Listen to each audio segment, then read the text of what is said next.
study the chapter periodic classification of elements part second from 10th standard which we have already started in the previous video. ठीक है, जो मैंने यहाँ आपको इससे पहले इस चैप्टर का टॉपिक करवाया था पार्ट फर्स्ट में, उसमें हमने क्या किया था कि जो एलिमेंट्स हैं, जितने भी आज तक प्रिडिक्टेड हैं एलिमेंट्स, 118 एलिमेंट्स हैं टोटल जो प्रिडिक्ट हो चुके हैं, उनको मतलब किस तरह से अरेंज करना है, इस चैप्टर में हमने ये करना है। ठीक है, तो इससे पहले हमने क्या किया था कि शुरू से कैसे डिस्कवरीज आई थी, न्यूलैंड लॉ ऑफ ऑक्टेव्स आए, डबर्नियर आए, उसके बाद मेंडलीव आए, उन्होंने किस तरह से अपनी अपनी पीरियोडिक टेबल की थ्योरीज दी और वो किस तरह से फेल हुए। ठीक है, तो वहाँ तक हमने लिमिटेशंस ऑफ मेंडलीव्स पे हमारा लास्ट टॉपिक फिनिश किया था प्रीवियस वीडियो में। So today we will start from the term modern periodic law, कि मॉडर्न पीरियोडिक लॉ क्या होता है, उसी के बेसिस पे हमें हमारा मॉडर्न पीरियोडिक टेबल मिला हुआ है। Modern periodic law, modern periodic law क्या कहता है, जैसे हमने मेंडलीव्स पीरियोडिक लॉ किया था कि the physical and chemical properties of elements are periodic function of atomic masses. मतलब मेंडलीव में हमने क्या किया था कि जो फिजिकल एंड केमिकल प्रॉपर्टीज है एलिमेंट्स की, वो पीरियोडिक फंक्शन है एटॉमिक मासेस के। मतलब वो सारा जो टेबल था मेंडलीव का, वो इंक्रीजिंग एटॉमिक मासेस पे बेस्ड था। लेकिन जो मॉडर्न पीरियोडिक लॉ है उसमें क्या आ जाता है, उसमें आता है the physical and chemical properties, the physical and chemical properties of elements are periodic function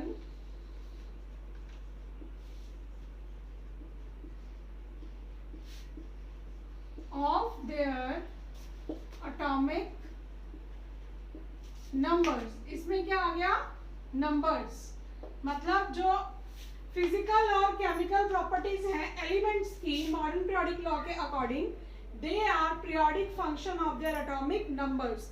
मतलब ये इनका जो पीरियोडिक फंक्शन है, मतलब जो सारा टेबल है मॉडर्न पीरियोडिक टेबल, वो सारा किस बेसिस पे अरेंज्ड है, इंक्रीजिंग एटॉमिक नंबर्स। तो इसका लॉ भी यही बताता है कि इसमें जितने भी एलिमेंट्स हैं they are periodic function of their atomic numbers. So that is why जो मॉडर्न पीरियोडिक टेबल है, मॉडर्न पीरियोडिक टेबल, ये क्या है बेटा, it is the arrangement of elements, it is the arrangement of elements। मतलब elements को arrange किया गया है इस टेबल में according to their increasing atomic number. मतलब एटॉमिक नंबर के बेसिस पे जैसे इंक्रीज होता है उसी बेसिस पे मॉडर्न पीरियोडिक टेबल में इंक्रीज किए हैं। ठीक है, मतलब मॉडर्न पीरियोडिक टेबल में एलिमेंट्स के जैसे जैसे एटॉमिक नंबर इंक्रीज हो रहे हैं उस हिसाब से इनको रखा गया है। फॉर एग्जांपल हाइड्रोजन का एटॉमिक नंबर 1 है तो उसका फर्स्ट प्लेस में, उसके बाद हीलियम का 2 है तो वो इधर आ जाता है, उसके बाद लिथियम का 3 है फिर वो यहाँ पे आ जाएगा। ठीक है, तो एटॉमिक इंक्रीजिंग एटॉमिक नंबर के बेसिस पे इनको रखा गया है। उसके बाद आ जाता है जो मॉडर्न पीरियोडिक टेबल है उसमें कितने ग्रुप्स और कितने पीरियड्स है। मॉडर्न पीरियोडिक टेबल में क्या चीज है, there are 7 horizontal rows known as periods. इनमें क्या है, there are 7 horizontal rows that is from left to right, known as, उनको हम क्या कहते हैं, periods। पीरियोडिक टेबल में क्या होता है कि 7 हॉरिजॉन्टल रोज होते हैं, लेफ्ट टू राइट जाते हुए उन्हें हम क्या कहते हैं, पीरियड्स। और साथ में क्या है, 18 vertical columns from top to bottom. Modern periodic table में टॉप टू बॉटम आते हुए 18 वर्टिकल कॉलम्स हैं जिन्हें हम क्या कहते हैं रजे, ग्रुप्स। There are 18 groups. तो 1 नंबर में ये क्वेश्चन आ जाता है 10th स्टैंडर्ड में that how many periods and groups are there in the modern periodic table. तो अगर हम modern periodic table की बात करेंगे then there are 7 horizontal rows means 7 periods and 18 groups. मतलब इन ही सारे horizontal rows और सारे मतलब 18 ग्रुप्स के अंदर सारे जितने भी एलिमेंट्स हैं वो पीरियोडिक टेबल में अरेंज्ड हैं. ठीक है. Now we will study the detail study of the periods कि ये जो 7 पीरियड्स हैं उनकी अरेंजमेंट किस तरह से है. पहले हम पीरियड्स का स्टडी करेंगे.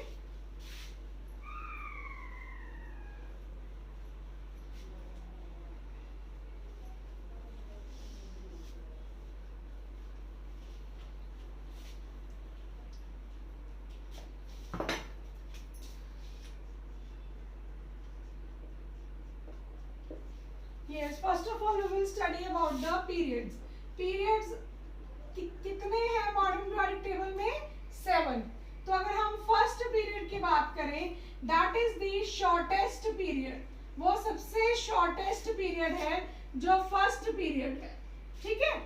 Means it contains only 2 elements that is hydrogen and helium. जो मॉडर्न पीरियोडिक टेबल में फर्स्ट पीरियड है सबसे ऊपर वो शॉर्टेस्ट पीरियड कहा जाता है. उसको पेपर में क्वेश्चन आता है name the shortest period of the modern periodic table then that is first period. मतलब उसमें सिर्फ 2 ही एलिमेंट्स हैं हाइड्रोजन एंड हीलियम. उसके बाद जो सेकंड पीरियड है उसमें कितने एलिमेंट्स हैं? 8 from lithium to neon. Second period आ जाता है जो हमारे पास उसको हम बोलते हैं short period. It is known as short period. और इसमें एलिमेंट्स हमारे पास जो आ जाते हैं सेकेंड पीरियड में they are from lithium to neon. Lithium to neon that means there are 8 elements in the second period. तो सेकेंड पीरियड में 8 elements हैं. ठीक है. उसके बाद जो थर्ड पीरियड है उसको भी शॉर्ट पीरियड बोलते हैं. उसमें भी 8 ही एलिमेंट्स हैं जो थर्ड पीरियड है. That is from sodium to argon. Same short period बोलते हैं फ्रॉम सोडियम टू आर्गन. इसमें भी 8 ही एलिमेंट्स हैं. ठीक है. So first period shortest, second and third short periods. उसके बाद जो हमारे पास फोर्थ एंड फिफ्थ पीरियड्स आ जाते हैं इन दोनों में 18 एलिमेंट्स हैं and they are known as long periods. Fourth and fifth periods जो हैं they contain 18 elements. इनमें 18 elements होते हैं. So that is why they are both are known as long periods. इनको long periods बोलते हैं. ठीक है. जो फोर्थ एंड फिफ्थ है. उसके बाद फोर्थ एंड फिफ्थ के बाद हमारे पास आ जाता है सिक्स्थ एंड सेवंथ पीरियड. इन दोनों को लॉन्गेस्ट पीरियड्स बोला जाता है. सिक्स्थ एंड सेवंथ पीरियड्स इनको लॉन्गेस्ट पीरियड्स क्यों बोलते हैं? बिकॉज इन दोनों के पास 32 एलिमेंट्स हैं and they are known as the longest periods. ठीक है. अब ये देखो हमने 9th स्टैंडर्ड में ना एक कॉन्फ़िगरेशन की हुई है कि फर्स्ट शेल में हमारे पास 2 इलेक्ट्रॉन्स होते हैं. उसके बाद हमने किया हुआ है कि सेकंड शेल में 8 और फिर उसके बाद 18 और 32. इन्हीं नंबर के बेसिस पे ही वो कॉन्फ़िगरेशन दी गई थी कि जो हमारे पास फर्स्ट पीरियड है 2 इलेक्ट्रॉन्स हैं, सेकंड और थर्ड शॉर्ट पीरियड्स है 8 एलिमेंट्स आ गए. उसके बाद फोर्थ एंड फिफ्थ में 18 और सिक्स्थ एंड सेवंथ में 32 एलिमेंट्स. उसके बाद सबसे पीरियोडिक टेबल क्या है 7 पीरियड्स पे ये फिनिश हो गया. ठीक है. उसके बाद क्या होता है कि लाइक ये है हमारे पास पीरियोडिक टेबल है लाइक दिस.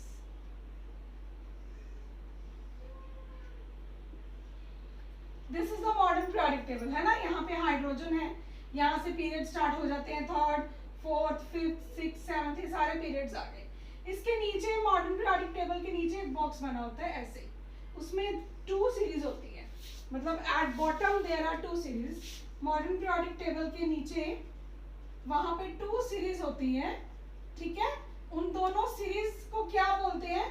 फर्स्ट को बोलते हैं लेंथेनॉइड और सेकंड को बोलते हैं एक्टेनॉइड्स. मतलब first one is known as lanthanoids. जो फर्स्ट सीरीज है ना that is known as lanthanoids and second one is known as actinoids. इसकी जो डिटेल है that you will study in +1 and +2. फिलहाल आपको ये है कि मॉडर्न पीरियोडिक टेबल के नीचे जो सीरीज आ जाती है 2 उन्हें हम क्या बोलते हैं? Lanthanoids and actinoids. Is it clear? तो ये था हमारा पीरियड्स का। उसके बाद हम स्टार्ट करेंगे ग्रुप्स। ग्रुप्स को कैसे नेम्स दिए गए हैं।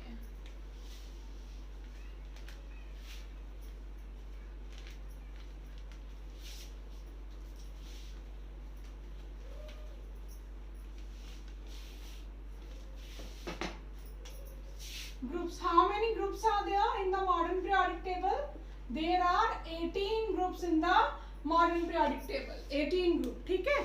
तो जो हमारा फर्स्ट और सेकंड ग्रुप है उसको क्या नेम दिया गया है?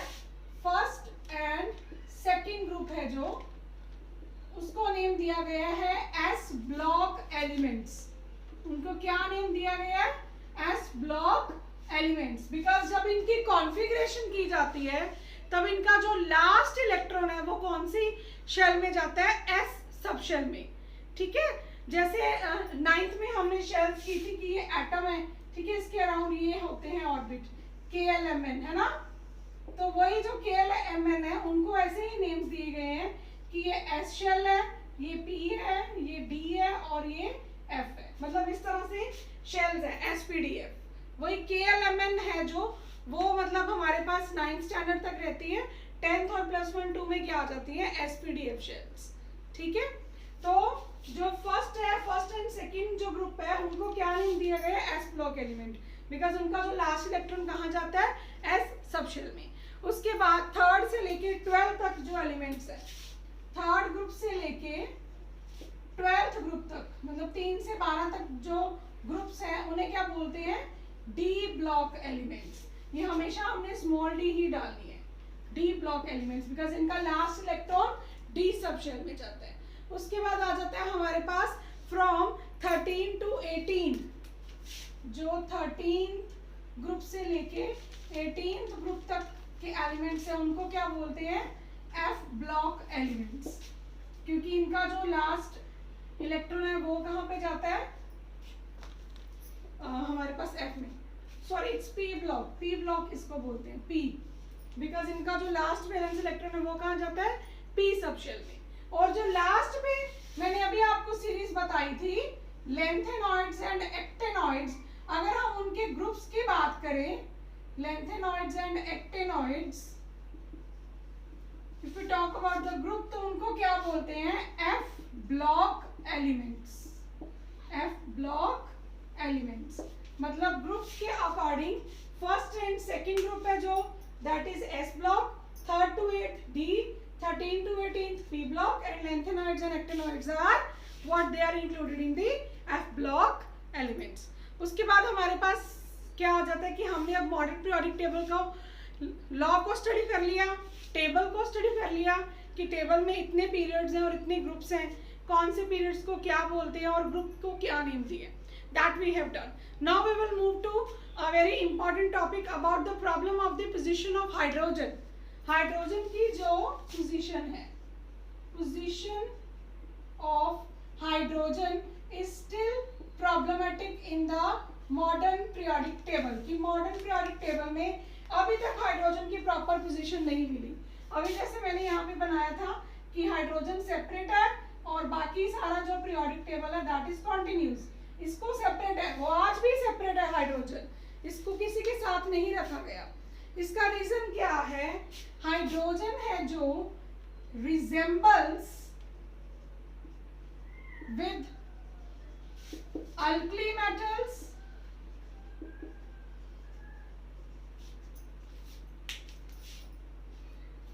Hydrogen resembles with alkali metals as well as halogens. Hydrogen resembles with alkali metals as well as halogens. ठीक है? तो halogens के साथ रिजेंबल होने के कारण और अल्कली मेटल्स के साथ रिजेंबल होने के कारण क्या चीज है? हाइड्रोजन की प्रॉब्लम चल रही है। कैसे? अब ये देखो, अगर हम बात करें hydrogen resembles with alkali metals, तो ये कैसे सिमिलैरिटी है? देखिए, अल्कली मेटल्स में हम एग्जांपल लेते हैं सोडियम की, इसके पास 1 वैलेंस इलेक्ट्रॉन है, हाइड्रोजन के पास भी 1 वैलेंस इलेक्ट्रॉन है। ठीक है, दोनों के पास 1 वैलेंस इलेक्ट्रॉन है। ये क्या करेगा? ये सोचते हैं कि मैं अपना एक इलेक्ट्रॉन लूज कर दूं, ये लूज करके पॉजिटिव चार्ज ले लेता है और ये भी लूज करके पॉजिटिव चार्ज ले लेता है अगर इन दोनों ने क्लोरीन के साथ कंबाइन होके अपना कंपाउंड बनाना है। ऐसे ही है ना, दोनों सेम नेचर शो करेंगे, है ना। जिस तरह से अल्कली मेटल अपना इलेक्ट्रॉन लूज कर रहा है उसी तरह से हाइड्रोजन भी है जो वो अपना इलेक्ट्रॉन लूज करके HCl बना लेगा नॉन मेटल के साथ रिएक्ट होने के लिए, ठीक है।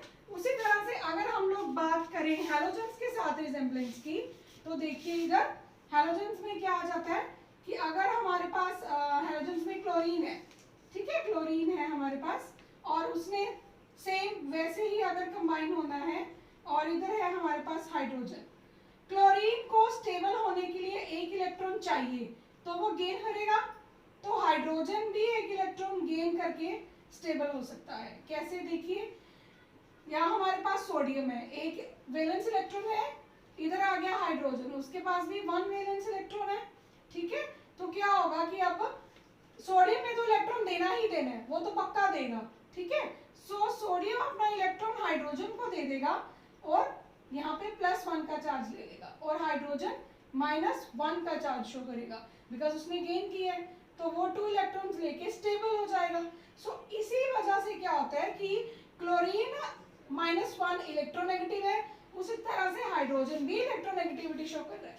यहाँ पे सोडियम इलेक्ट्रोपॉजिटिव है तो हाइड्रोजन भी इलेक्ट्रोपॉजिटिव कैरेक्टर शो कर रहा है। मतलब ये प्रॉब्लम है कि अगर अल्कली मेटल्स के साथ इसको देखा जाए तो ये इलेक्ट्रोपॉजिटिव है और अगर हैलोजेंस के साथ देखा जाए तो ये इलेक्ट्रोनेगेटिव है। So this is the problem still hydrogen is facing, कि अभी तक ये प्रॉब्लम चल रही है। और ये अगर आपको मॉडर्न पीरियोडिक टेबल की लिमिटेशन आती है या डिसएडवांटेज आती है तो वो सिर्फ ये एक ही पॉइंट है।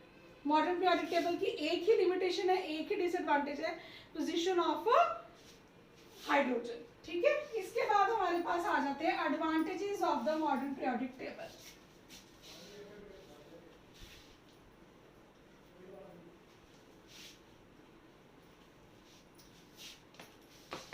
नेक्स्ट टॉपिक है हमारा एडवांटेजेस ऑफ मॉडर्न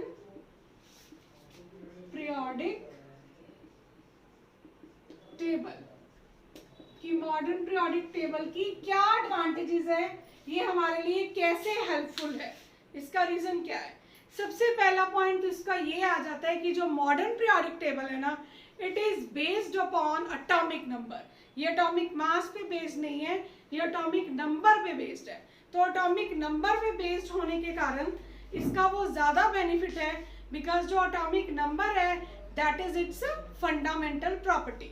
जो एटॉमिक नंबर है वो इसकी क्या है, फंडामेंटल प्रॉपर्टी। तो मॉडर्न पीरियोडिक टेबल है जो it is based upon the atomic number as it is fundamental property. उसके बाद नेक्स्ट पॉइंट जो हमारे पास आ जाता है that is what elements are classified into SPDF block. मतलब इसमें अभी मैंने आपको बताया कि मॉडर्न पीरियोडिक टेबल में जो एलिमेंट्स हैं they are classified into blocks that is S, P, D and F। इससे हमें इलेक्ट्रॉनिक कॉन्फ़िगरेशन को समझने में इजी हो जाता है।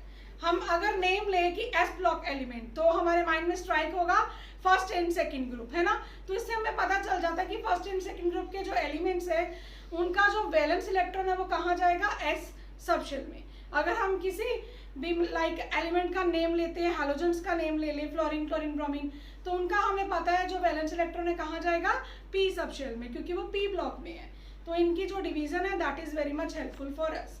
नेक्स्ट आ जाता है हमारे पास दैट मॉडर्न पीरियोडिक टेबल है जो that is arranged on the basis of atomic numbers in place, so that is why there is no place required for the isotopes. Mendeleev's periodic table ने क्या किया था, एटॉमिक मास के basis पे arrange किया था।